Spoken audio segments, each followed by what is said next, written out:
नमस्कार दोस्तों, 17वीं BPSC mains की कंप्लीट प्रिपरेशन के लिए इवोक आईएएस ने संकल्प बैच को शुरू किया है। हम इन क्लासेज में बदलते एग्जाम पैटर्न के अनुसार सिलेबस में जो भी टॉपिक मेंशन है उन सभी टॉपिकों पर विस्तृत चर्चा कर रहे हैं और आपको एक शानदार कंटेंट प्रोवाइड करा रहे हैं। यहाँ से अगर आप क्लासेस कर लेते हैं तो फिर आपको मेंस की तैयारी के लिए कहीं और जाने की ज़रूरत नहीं होगी, ये हमारी गारंटी है। जो बच्चे नए हैं, अगर पहली बार जुड़े हैं तो एक बार क्लासेस को अटेंड कीजिए, उसके बाद डिसाइड कीजिए और अपनी राय को कमेंट बॉक्स में बताइएगा। आज जो हम टॉपिक पढ़ने वाले हैं वह जीएस पेपर 2 के साइंस सेगमेंट से होगा, साइंस एंड टेक्नोलॉजी के सेगमेंट से।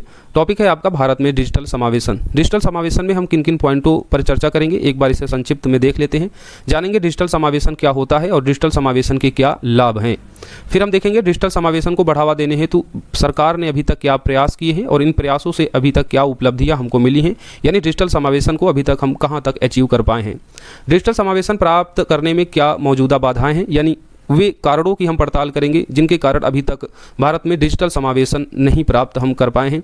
इसमें हम लोग शहरी और ग्रामीण स्तर पर डिजिटल विभाजन को देखेंगे, लैंगिक स्तर पर किस तरीके से डिजिटल विभाजन मौजूद है, फिर भौगोलिक स्तर पर देखेंगे, खासकर राज्यों में देखेंगे कि कई ऐसे राज्य हैं जहाँ पर डिजिटलीकरण अधिक विकसित है और कई ऐसे राज्य हैं जहाँ पर डिजिटलीकरण की सुविधा अभी भी निम्नतर बनी हुई है। और इसमें खासकर जो बिहार है वहाँ पर डिजिटलीकरण सुविधा जो है वो अभी निम्नतम है।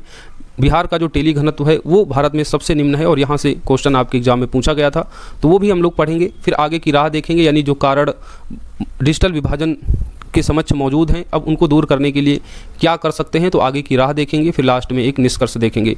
ये टॉपिक क्यों इंपॉर्टेंट है, इसकी इंपॉर्टेंस को समझाने के लिए 68th बीपीएससी मेंस का आप लोग क्वेश्चन पेपर देखिए तो पता चल जाएगा कि डिजिटल समावेशन क्यों आपके लिए इंपॉर्टेंट है।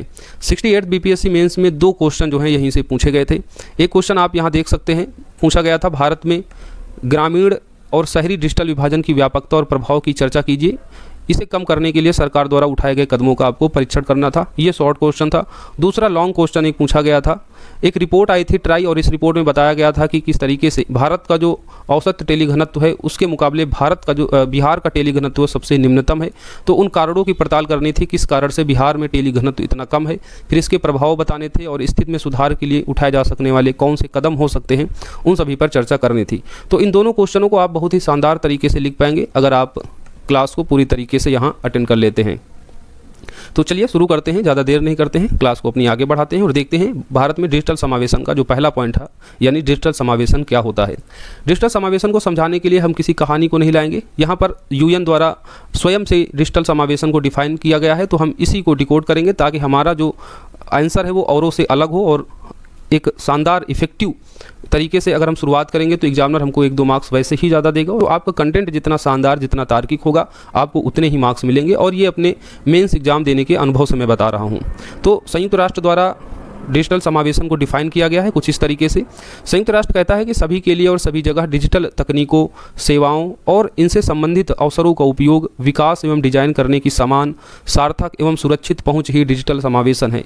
यानी सभी के लिए सभी जगह अगर डिजिटल तकनीकें, डिजिटल सेवाएं और डिजिटलीकरण से संबंधित जो अवसर है इनका उपयोग सभी तक अगर समान रूप से सभी जगह पहुंच रहा है तो वो डिजिटल समावेशन है।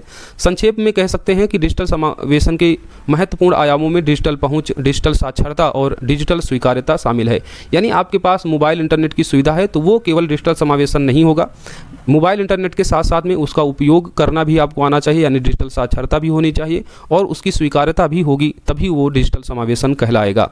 तो यूएन के द्वारा डिजिटल समावेशन को कुछ इस तरीके से डिफाइन किया है। अगर क्वेश्चन आपसे पूछा जाएगा तो आप इसी तरीके से यूएन को डिकोड करते हुए अपनी बात को लिखेंगे, इससे एक अच्छा इफेक्ट पड़ेगा एग्जामिनर के ऊपर। नेक्स्ट पॉइंट हम पढ़ेंगे अब डिजिटल समावेशन के क्या लाभ हैं। तो सोचिए अगर सभी तक इंटरनेट और डिजिटलीकरण की सुविधा अगर हो जाती है तो उसके क्या क्या लाभ हो सकते हैं। तो आप भी सोच सकते हैं कि हाँ, पहला लाभ तो आर्थिक सशक्तिकरण का होगा। कारण क्या है कि डिजिटल समावेशन से ऑनलाइन रोजगार के जो अवसर है वहाँ तक आसानी से आपकी पहुँच सुनिश्चित हो सकेगी। सोचिए अगर आपके पास मोबाइल नहीं होता तो जो नौकरियाँ निकलती हैं डिफरेंट सेक्टर में या पब्लिक सेक्टर में, उनकी सूचना कैसे आप तक पहुँचती। और पहले कई सेक्टर होते थे जिनकी सूचना नहीं पहुंच पाती थी उन ग्रामीण क्षेत्रों के लोगों के पास जिनके पास डिजिटल गैजेट नहीं होते हैं। तो डिजिटल समावेशन का एक लाभ ये भी है कि डिजिटल समावेशन से जो ऑनलाइन रोजगार की सुविधा है वहां तक पहुंच सुनिश्चित हो पा रही है। डिजिटल उद्यमिता और आजीविका हेतु अवसरों को बढ़ावा मिल रहा है और जिससे क्या हो रहा है, आर्थिक सशक्तिकरण देश का हो रहा है। कुछ हमने यहाँ पर उदाहरण आपके लिए दिए हैं, जैसे डिजिटल स्टार्टअप, स्विगी, अमेजॉन आदि सभी खुल रहे हैं। Naukri.com के माध्यम से अन्य जो ई प्लेटफॉर्म हैं जो हमें सूचित करते हैं कि कहाँ पर कौन सी नौकरियाँ निकल रही हैं और भी कई सारे ई कॉमर्स प्लेटफॉर्म हैं जिनके कारण देश का आर्थिक सशक्तिकरण हो पा रहा है। दूसरा लाभ क्या है, शिक्षा तक बेहतर पहुंच हो पा रही है। तो अगर आप इस वीडियोस को देख पा रहे हैं तो उसका कारण क्या है, डिजिटल समावेशन है। सभी तक जो है डिजिटल गैजेट और इंटरनेट की पहुंच आसानी से हो रही है। तो इस तरीके से शिक्षा की बेहतर पहुंच भी हो पा रही है डिजिटल समावेशन के द्वारा। तो इससे बड़े पैमाने पर open online course, e learning की सुविधा प्रदान करने वाले एजुकेशनल यूट्यूब चैनल आदि ने शिक्षा की पहुंच को और अधिक व्यापक बना दिया है। तीसरा लाभ लिख सकते हैं, विविध संस्कृतियों के मध्य जुड़ाव। तो social media platform online gaming समुदाय के द्वारा भौगोलिक सीमाओं से परे विविध संस्कृतियों व सामाजिक समुदायों को आपस में जोड़ने का क्रांतिकारी कार्य कर रहा है ये डिजिटल समावेशन। यानी अरुणाचल प्रदेश के व्यक्ति के पास अगर मोबाइल इंटरनेट की सुविधा है तो आप जिस राज्य में हैं वहाँ का कल्चर क्या है, वहाँ का पहनावा, वहाँ का खान पान क्या है, वो सभी चीज़ें देखकर कनेक्ट कर सकता है। और आप भी के पास अगर मोबाइल इंटरनेट की सुविधा है तो अरुणाचल प्रदेश का कोई व्यक्ति सोशल प्लेटफॉर्म पर व्लॉग डाल रहा है, उस तरीके की वीडियो देखकर आप वहाँ के कल्चर को महसूस कर सकते हैं, वहाँ के कल्चर को समझ सकते हैं। तो इस तरीके से सोशल मीडिया प्लेटफॉर्म यानी डिजिटल समावेशन के द्वारा सांस्कृतिक जुड़ाव हो रहा है भौगोलिक सीमाओं से परे। चाहे आप अपने राज्य अन्य राज्यों से जुड़ सकते हैं सांस्कृतिक तौर पर, और देश विदेश से भी आप जुड़ रहे हैं इस सोशल मीडिया प्लेटफॉर्म के द्वारा डिजिटलीकरण के माध्यम से। अगला लाभ क्या होगा, स्वास्थ्य देखभाल तक अच्छी पहुंच होगी डिजिटल समावेशन के माध्यम से। एक अच्छा उदाहरण टेली मेडिसिन का आप देख सकते हैं कि टेली मेडिसिन जैसी सुविधाओं ने आज दूर दराज के क्षेत्रों तक डॉक्टर मेडिकल की पहुंच को सुनिश्चित कर रहा है। और इसका बेहतरीन उदाहरण हम कोविड-19 के दौरान देख सकते हैं कि कैसे कोविड-19 के दौरान दूर दराज के क्षेत्र, दुर्गम क्षेत्रों तक लोगों को मेडिकल सुविधाएं प्रदान की गई थी। और ये तभी हो पाया जब डिजिटलीकरण लगातार भारत में बढ़ रहा है। तो डिजिटल समावेशन बड़ा ही क्रांतिकारी कदम है। अगर सभी लोगों तक डिजिटलीकरण की पहुंच, डिजिटल साक्षरता और उसकी स्वीकार्यता हो जाती है तो आर्थिक सशक्तिकरण, शिक्षा तक बेहतर पहुंच, विविध संस्कृतियों के मध्य जुड़ाव, स्वास्थ्य देखभाल तक पहुंचे सभी बहुत ही बेहतरीन तरीके से सुनिश्चित की जा सकती हैं। अन्य लाभ क्या हो सकता है, सरकारी कार्यों में दक्षता देखी जा सकती है। इससे पारदर्शिता में वृद्धि और नागरिक सेवाएं सुव्यवस्थित होंगी। उदाहरण के लिए माई गवर्नमेंट प्लेटफॉर्म में गवर्नेंस में नागरिकों की भागीदारी को ये बढ़ावा दे रहा है। यानी माई गवर्नमेंट प्लेटफॉर्म में आप देख सकते हैं कि गवर्नमेंट के द्वारा क्या कार्य किए जा रहे हैं, क्या इनिशिएटिव किए जा रहे हैं। पब्लिक भी देख सकती है और सरकार से डायरेक्ट जवाब मांग सकती है कि आप ये जो कार्य कर रहे हैं वो हम देख पा रहे हैं। जैसे मेरी पंचायत के माध्यम से हम देख पाते हैं कि हमारा ग्राम प्रधान क्या क्या कार्य कर रहा है, जो कार्य कर रहा है वो कार्य ज़मीनी स्तर पर हो रहा है कि नहीं हो रहा है। तो इससे सरकार के प्रति एक जवाबदेही भी सुनिश्चित हो रही है। दूसरा, जो योजना है उन योजनाओं का लाभ भी बेहतर तरीके से हम मिल रहा है। डीबीटी के माध्यम से हम देख रहे हैं कि प्रत्यक्ष रूप से जिन योजनाओं का लाभ जिन लोगों को मिलना चाहिए वो उसको आसानी से मिल जाता है। जनधन के माध्यम से डायरेक्ट जो है पैसा आ जाता है लोगों के अकाउंट में। पहले क्या होता था, बिचौलिया जो है इस तरीके का भ्रष्टाचार करके लोगों का पैसा खा जाते थे। लेकिन डिजिटलीकरण के दौर में जो है सरकारी कार्यों में दक्षता देखी जा सकती है।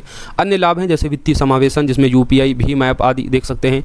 निरंतर सीखना, डिजिटल साक्षरता व उद्यमशीलता संबंधी नवाचार को लगातार बढ़ावा मिल रहा है। तो ये सभी लाभ हैं डिजिटल समावेशन के। यानी सभी तक इंटरनेट, डिजिटलीकरण गैजेट होगा और डिजिटल साक्षरता होगी तो ये सभी लाभों को और भी व्यापक तौर पर जन कल्याण के लिए सुनिश्चित किया जा सकेगा। अब हम अगले पॉइंट को देखेंगे, डिजिटल समावेशन को बढ़ावा देने हेतु सरकार ने क्या प्रयास किए हैं। तो सरकार के प्रयासों में पहला प्रयास है डिजिटल कनेक्टिविटी बढ़ाने के लिए राष्ट्रीय डिजिटल संचार नीति और भारत नेट परियोजना आदि को देख सकते हैं। अन्य प्रयासों में डिजिटल साक्षरता के संदर्भ में देख सकते हैं कि डिजिटल साक्षरता बढ़ाने के लिए सरकार के द्वारा डिजिटल साक्षरता अभियान, जिसे शॉर्ट फॉर्म में दिशा कहते हैं, इस तरीके की पहले शुरू की गई हैं। डिजिटल वित्तीय समावेशन को बढ़ाने के लिए UPI, Bhim app, RuPay card आदि को शुरू किया गया है। डिजिटल अफोर्डेबिलिटी के लिए राष्ट्रीय इलेक्ट्रॉनिक नीति PLI योजना, इन सभी को शुरू किया गया है। तो ये सभी प्रयास हैं। तो आप इन प्रयासों को बस इसी तरीके से पॉइंट वाइज लिख दीजिएगा कि डिजिटल कनेक्टिविटी के लिए सरकार ने किन नीतियों को शुरू किया है। इसमें भारत नेट परियोजना बहुत ही अहम रोल अदा कर रही है। राष्ट्रीय डिजिटल संचार नीति एक क्रांतिकारी कदम है भारत सरकार के द्वारा। डिजिटल साक्षरता के लिए कौन कौन से पहले शुरू की गई हैं, तो इन सभी को पॉइंट फॉर्म में आप लिख देंगे। पॉइंट फॉर्म में ही लिखने से आपको अच्छे नंबर मिलते हैं और आप अपनी ज़्यादा बातों को संक्षेप में लिखकर जो है अधिक से अधिक चीज़ों को एग्जामिनर के सामने उस टॉपिक से संबंधित बातों को प्रस्तुत कर पाते हैं। अब हम लोग पढ़ेंगे डिजिटल समावेशन में भारत की क्या उपलब्धियां हैं। यानी ये जो प्रयास सरकार के द्वारा किए गए हैं तो इनकी उपलब्धियां भी तो कुछ होंगी। तो उपलब्धियों में हम देख पा रहे हैं देश में ब्रॉडबैंड सब्सक्रिप्शन में वृद्धि हुई है। जहां 2014 में जो ब्रॉडबैंड सब्सक्रिप्शन था वो मात्र 85.74 मिलियन था, वहीं 2022 में ये बढ़कर 832.20 मिलियन हो गया है। तो इस तरीके से आप ग्राफ बनाकर इन चीज़ों को दिखाएंगे तो आपका जो आंसर है वो थोड़ा सा इफेक्टिव और अट्रैक्टिव बनता है। तो ब्रॉडबैंड सब्सक्रिप्शन में हमने वृद्धि को दिखा दिया उपलब्धियों में, और इस डाटा को देख लीजिए, ये ट्राई का डाटा है, 2022 में रिपोर्ट आई थी। तो इस रिपोर्ट के अनुसार ही सभी डाटाओं को यहाँ पर बताया जा रहा है। तो डिजिटल समावेशन में भारत की उपलब्धियों में पहला पॉइंट हमने क्या दिखा दिया, ब्रॉडबैंड सब्सक्रिप्शन में वृद्धि हुई है। फिर इंटरनेट ग्राहकों की संख्या में वृद्धि हुई है, यानी इंटरनेट का जो इस्तेमाल करते हैं उन लोगों की संख्या में वृद्धि हुई है। 2014 में 267.39 मिलियन लोग इंटरनेट का उपयोग करते थे, वहीं 2022 में बढ़कर ये हो गए हैं 865.90 मिलियन। नेक्स्ट, देश भर में इंटरनेट घनत्व में भी वृद्धि हुई है। इंटरनेट घनत्व का मतलब होता है पर 100 व्यक्तियों पर कितने लोग जो हैं इंटरनेट का उपयोग करते हैं। तो देश में इंटरनेट घनत्व में भी वृद्धि हुई है। इंटरनेट घनत्व से आशय किसी देश या क्षेत्र की कुल आबादी का वह प्रतिशत जो इंटरनेट का उपयोग करता है। तो इसे भी हमने डायग्राम के माध्यम से दिखाया कि 2014 में इंटरनेट घनत्व मात्र 21.37% था और ये 2022 में बढ़कर 62.56% हो गया है। तो ये उपलब्धियां हैं भारत सरकार के द्वारा किए गए प्रयासों के संदर्भ में दिखा सकते हैं कि किस तरीके से डिजिटल समावेशन के प्रयास में लगातार जो है सरकार आगे बढ़ रही है, जिसमें ब्रॉडबैंड सब्सक्रिप्शन में वृद्धि, इंटरनेट ग्राहकों की संख्या में वृद्धि और इंटरनेट घनत्व में वृद्धि देखी जा रही है। हालांकि इन उपलब्धियों के बावजूद भी डिजिटल समावेशन प्राप्त करने के समक्ष कई बाधाएं मौजूद हैं। तो अब हम लोग उन बाधाओं को देखेंगे, उन कारणों को देखेंगे जो डिजिटल समावेशन प्राप्त करने के समक्ष मौजूद हैं। उनमें सबसे पहला कारण है व्यापक डिजिटल अंतराल। व्यापक डिजिटल अंतराल में डिजिटल विभाजन एक बड़ा कारण है। डिजिटल विभाजन का मतलब क्या होता है, सूचना एवं संचार प्रौद्योगिकी तक पहुंच के अवसरों तथा इंटरनेट के उपयोग दोनों के संबंध में सामाजिक आर्थिक स्तरों पर व्यक्तियों, परिवारों, व्यवसायों एवं भौगोलिक क्षेत्रों के बीच अंतराल डिजिटल विभाजन कहलाता है, जो भारत में व्यापक स्तर पर मौजूद है। हमने ऊपर उपलब्धियां तो देख ली, लेकिन इन उपलब्धियों के बावजूद भारत का जो डिजिटल विभाजन है, चाहे वो सामाजिक आर्थिक स्तर पर हो, सामाजिक आर्थिक स्तरों में व्यक्तियों, परिवारों के स्तर पर, ग्रामीण शहरों के स्तर पर है, भौगोलिक क्षेत्रों के स्तर पर आप डिजिटल अंतराल को देख सकते हैं और ये काफ़ी व्यापक स्तर पर मौजूद है। डिजिटल विभाजन में पहला जो है ये ग्रामीण शहरी क्षेत्रों में हम डिजिटल अंतराल को देखेंगे। यह इंटरनेट टेली डेंसिटी और डिजिटल साक्षरता के संदर्भ में मौजूदा अंतराल को दर्शाता है। तो ग्रामीण और शहरी क्षेत्र में डिजिटल अंतराल का ये आप डाटा जरूर कोड कीजिए, तभी आपकी बात ऑथेंटिक होगी। शहरी क्षेत्रों की तुलना में ग्रामीण क्षेत्रों में इंटरनेट टेली डेंसिटी आधे से भी कम है। यानी टेली डेंसिटी का मतलब ऊपर हमने बताया था कि 1000 प्रति 1000 व्यक्ति पर डिजिटल गैजेट का इस्तेमाल कितने लोग कर रहे हैं, कितने लोगों तक इंटरनेट की पहुंच उपलब्ध है। तो शहरी क्षेत्रों की तुलना में ग्रामीण क्षेत्रों में इंटरनेट टेली डेंसिटी आधे से भी कम है। दूसरा, यहाँ आप देख रहे हैं कि डिजिटल साक्षरता के मामले में शहरी आबादी का 37.1% हिस्सा इंटरनेट का उपयोग करने में सक्षम है, जबकि ग्रामीण क्षेत्रों में यह केवल 13% है। तो ये ग्रामीण और शहरी क्षेत्र में डिजिटल अंतराल को आप यहाँ देख पा रहे हैं और ये बड़ी चुनौती है समावेशन में। समावेशन का मतलब है सभी तक उस चीज़ की पहुँच सुनिश्चित हो। तो ग्रामीण क्षेत्रों में शहरी क्षेत्रों की तुलना में जो डिजिटल उपकरणों की पहुंच या फिर इंटरनेट की पहुंच जो है वो अभी काफ़ी कम है। दूसरा, आप देख रहे हैं लैंगिक अंतराल। लैंगिक अंतराल में यहाँ बताया जाएगा कि पुरुषों की तुलना में महिलाओं तक जो है डिजिटलीकरण की सुविधा अभी कितनी कम है। 2021 में 51% भारतीय पुरुषों की तुलना में केवल 30% महिलाओं ने मोबाइल इंटरनेट का इस्तेमाल किया है। 2021 में 61% पुरुषों के पास मोबाइल फ़ोन थे, जबकि इसी दौरान केवल 31% महिलाओं के पास मोबाइल थे। तो ये लैंगिक अंतराल भी डिजिटल समावेशन के लिए एक बड़ी चुनौती है, क्योंकि महिलाओं के पास पुरुषों की तुलना में डिजिटलकरण की जो सुविधा है वो अभी बेहद कम है। फिर राज्यों के भीतर भी आप असमानता देख सकते हैं। इंटरनेट का उपयोग और घनत्व एक राज्य से दूसरे राज्य में काफ़ी भिन्न है। उदाहरण के लिए इंटरनेट घनत्व दिल्ली में सर्वाधिक है और बिहार में सबसे कम, मात्र 53.71%, जो अखिल भारतीय औसत 85.91% से भी बहुत कम बिहार में टेली घनत्व हम देख सकते हैं। और इसी डाटा को लेकर आपसे क्वेश्चन 68th BPSC में पूछा था। और भी कई कारण हैं डिजिटल समावेशन को प्राप्त करने के समक्ष। अभी तो हमने डिजिटल विभाजन, डिजिटल अंतराल की बात की कि कहाँ कहाँ पर डिजिटल समावेशन के संदर्भ में ये डिजिटल अंतराल मौजूद है। उनमें ग्रामीण शहरी क्षेत्र के संदर्भ में देखा, लैंगिक अंतराल के संदर्भ में देखा और फिर भौगोलिक स्तर पर हमने देखा किस तरीके से डिजिटल अंतराल डिजिटल समावेशन में एक बाधा बना हुआ है। डिजिटल समावेशन के लक्ष्य को प्राप्त करने संबंधी जो अगली चुनौती है, अगली बाधा है, वो है डिजिटल इंफ्रास्ट्रक्चर का अभाव। भारत हो या बिहार राज्य हो, यहाँ पर आप देखते हैं कि डिजिटल जो इंफ्रास्ट्रक्चर है उसकी कमी दिखती है। बुनियादी सूचना एवं प्रौद्योगिकी संचार और संरचना का अभाव, जैसा कि 5G नेटवर्क और आर्टिफिशियल इंटेलिजेंस प्रौद्योगिकियों तक पहुँच का अभाव इंफ्रास्ट्रक्चर की कमी से हम देख सकते हैं। नेक्स्ट, वाहनीयता। वाहनीयता का मतलब भारत में आज भी जानते हैं कि गरीबी व्यापक स्तर पर बनी हुई है, तो जो कम आय वाले व्यक्ति हैं उनके लिए डिजिटल उपकरण और इंटरनेट सेवा की जो उच्च लागत है वो अफोर्ड नहीं कर पाते हैं। तो एक ये बड़ा कारण है वहनीयता के संदर्भ में कि डिजिटल उपकरणों व इंटरनेट सेवाओं की उच्च लागत विशेषकर कम आय वाले समुदायों के लिए एक बड़ी समस्या बनी हुई है। अगला है भाषा और कंटेंट की प्रासंगिकता। इसका क्या मतलब है? आप जानते हैं कि डिजिटल कंटेंट अक्सर स्थानीय भाषाओं में मौजूद नहीं होता है, जिसके कारण डिजिटल उपकरण को बेहतर तरीके से वो लोग इस्तेमाल नहीं कर पाते हैं जो ग्लोबल, खासकर स्थानीय भाषा जो बोलते हैं, जो लोग साक्षर नहीं हैं वो लोग डिजिटल उपकरण का प्रयोग नहीं कर पाते हैं। और ये एक बड़ी चुनौती है डिजिटल समावेशन के संदर्भ में, क्योंकि हमने डिजिटल समावेशन का मतलब केवल इंटरनेट की उपलब्धता और डिजिटल गैजेट प्राप्त करना नहीं है, बल्कि डिजिटल साक्षरता और स्वीकार्यता भी इंपॉर्टेंट है। अगर ये तीनों चीज़ें जब तक नहीं होंगी तब तक डिजिटल समावेशन नहीं कहलाएगा। तो भाषा और कंटेंट की प्रासंगिकता भी डिजिटल समावेशन के लिए एक बड़ा कारण मौजूद है डिजिटल समावेशन के लक्ष्य को न प्राप्त करने के संदर्भ में। नेक्स्ट है निजता एवं सुरक्षा संबंधी भी चिंताएं हैं, जैसे गलत सूचना फैलाना, जेंडर आधारित ऑनलाइन हिंसा आदि। ये सभी कारण हैं जो डिजिटल समावेशन के समक्ष बाधा बने हुए हैं। तो हमने एक एक करके देखा डिजिटल समावेशन को प्राप्त करने के समक्ष कौन कौन सी चुनौतियां हैं, जिनमें हमने डिजिटल विभाजन को देखा, अलग अलग स्तरों पर ग्रामीण शहरी क्षेत्रों में किस तरीके से डिजिटल अंतराल है, फिर हमने लैंगिक आधार पर देखा, और फिर राज्यों के भीतर किस तरीके से असमानता मौजूद है, फिर इंफ्रास्ट्रक्चर के बारे में देखा, वहनीयता देखी कि गरीब समुदाय के जो लोग हैं जिनकी आय कम है वो डिजिटल उपकरण और इंटरनेट सेवाओं की जो उच्च लागत है उसको अफोर्ड नहीं कर पाते हैं। भाषा और कंटेंट की प्रासंगिकता और निजता सुरक्षा संबंधी चिंताएं ये सभी मौजूद अभी भी हैं, और यही कारण है कि अभी भी भारत में डिजिटल समावेशन के लक्ष्य को प्राप्त करने में काफ़ी पीछे है। अब आगे की राह यानी डिजिटल समावेशन सुनिश्चित करने के लिए अब क्या किया जा सकता है, इसके बारे में देख लेते हैं। डिजिटल विभाजन को खत्म करने के लिए इंडिया इनक्वालिटी रिपोर्ट की सिफारिशें। तो हम लोग हवाबाजी में अपनी बात नहीं करेंगे, हमने सिफारिश को यहाँ पर डिकोड कर दिया है। तो अब जो भी बातें हम करेंगे तार्किक करेंगे, ऑथेंटिक करेंगे कि आगे की राह में अब सरकार क्या कर सकती है। तो डिजिटल विभाजन को खत्म करने के लिए रिपोर्ट कौन सी है? India inequality report. इसके द्वारा सिफारिश की गई है कि ग्रामीण और दुर्गम क्षेत्रों में इंटरनेट की उपलब्धता में सुधार के लिए सामुदायिक नेटवर्क और सार्वजनिक वाईफाई स्थापित करने चाहिए। यानी जो ग्रामीण दुर्गम क्षेत्र हैं वहाँ पर इंटरनेट की उपलब्धता के लिए क्या करना चाहिए?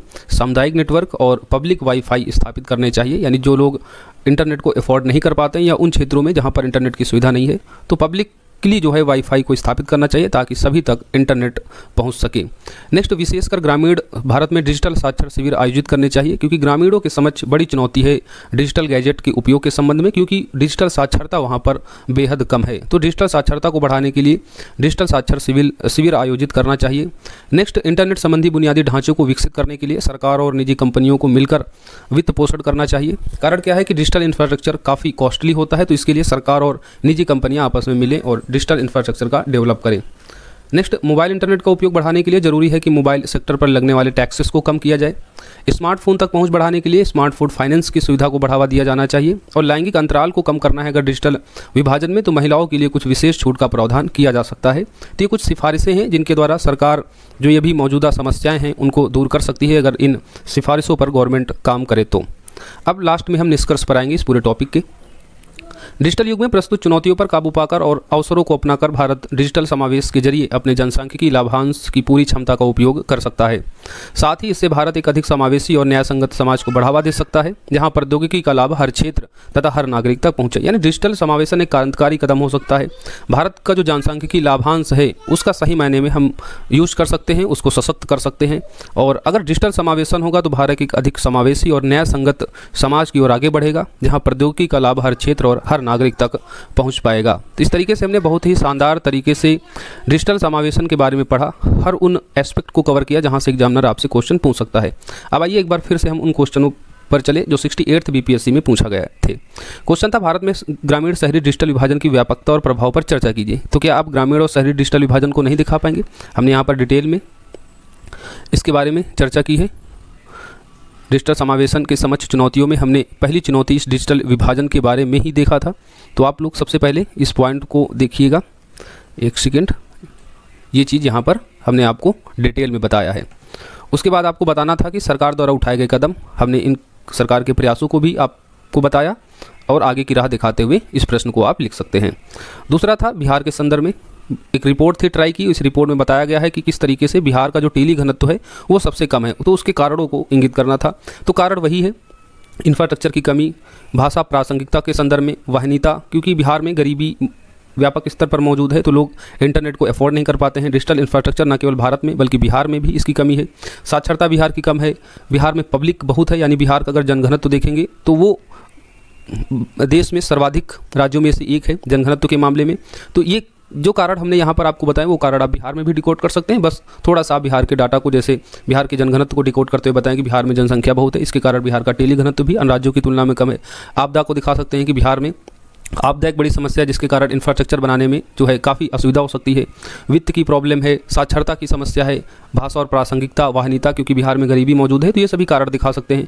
फिर इसके क्या प्रभाव हो सकते हैं, तो अगर डिजिटल समावेशन नहीं होगा तो प्रभाव आप दिखा ही सकते हैं कि डिजिटल समावेशन जो सभी तक इंटरनेट की पहुँच को बढ़ा सकता है। तो इससे क्या होगा, जो गैप है, जो लोग अमीर हैं, डिजिटली साक्षर हैं, तो वो इसका इस्तेमाल करके और आगे बढ़ जाएंगे और गरीब व्यक्ति गरीब ही रहेगा। तो डिजिटल समावेशन के जरिए जो लाभ मिल सकते हैं, जिन लाभों के बारे में हमने बताया, वो लाभ बिहार क्षेत्र को नहीं मिलेंगे, वही उसके प्रभाव होंगे। फिर सुधार के लिए कौन से कदम उठाए जा सकते हैं, तो हमने आगे की राह बताई। तो उन आगे की राह में जो सिफारिशें हमने बताई इनइक्वालिटी रिपोर्ट की, उन रिपोर्ट को यहाँ पर डिकोड कर दीजिए, देन निष्कर्ष लिख दीजिए, आपका ये प्रश्न भी कंप्लीट हो जाएगा।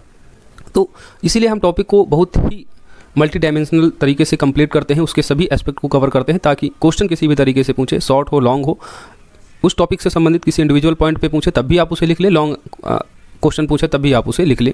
तो आई होप आपको सभी क्लासेज ये इन्फॉर्मेटिव लग रही होंगी, लाभकारी लग रही होंगी। तो प्लीज़ इन क्लासेस को और लोगों तक भी शेयर करें, ताकि और भी बच्चे इनसे जुड़े और इनका फ़ायदा उठा सकें।